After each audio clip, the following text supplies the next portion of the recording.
It was a cold, dark night in the small town of Millfield. A young couple, Sarah and John, were driving home after a late dinner at a local restaurant. As they drove through the empty streets, they noticed a strange figure standing by the side of the road.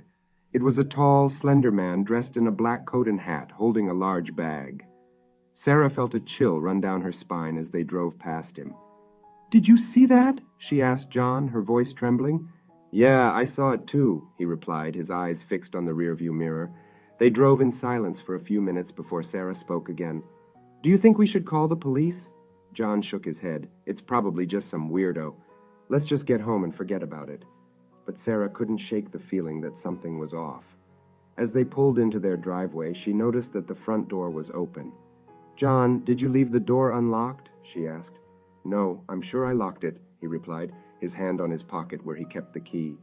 They cautiously entered their home, calling out for any intruders.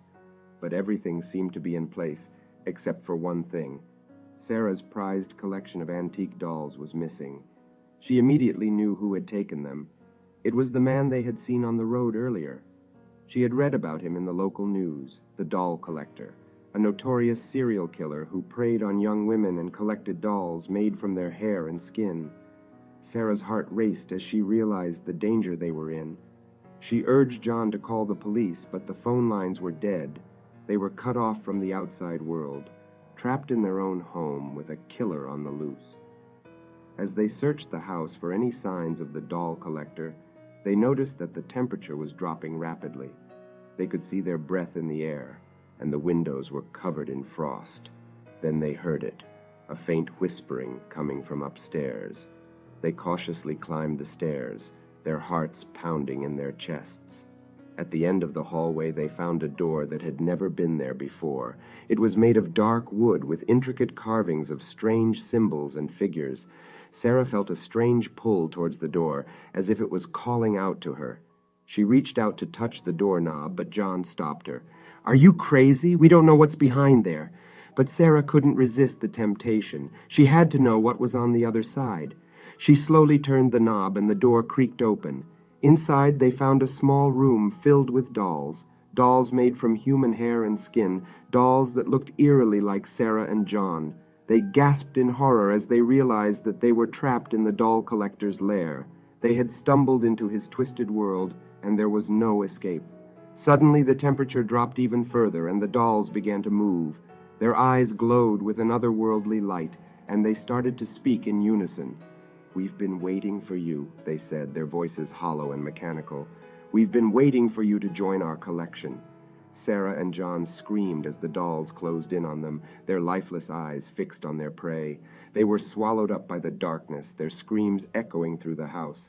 The next morning the police arrived at the scene to find the front door wide open and no sign of the couple. All that remained were the dolls, sitting in a neat row on the couch as if waiting for their next victims. The case was never solved, and the doll collector was never caught. Some say that his spirit still haunts the town, waiting for unsuspecting victims to stumble into his lair. Years later, a new family moved into the house. They were warned about the strange occurrences that had taken place there, but they dismissed it as local superstition. One night, the father heard a faint whispering coming from upstairs. He followed the sound and found the door that had never been there before. He felt a strange pull towards it, and he knew that he had to open it. Inside, he found the dolls, sitting in a neat row on the couch, and among them, he saw the faces of Sarah and John, frozen in a permanent state of terror. The father screamed and tried to leave the room, but the door had disappeared, trapping him in the doll collector's lair. The dolls began to move, their eyes glowing with an otherworldly light. And as they closed in on their new victim, the father realized that he had made a grave mistake. He had opened the gateway to the doll collector's realm, and there was no going back.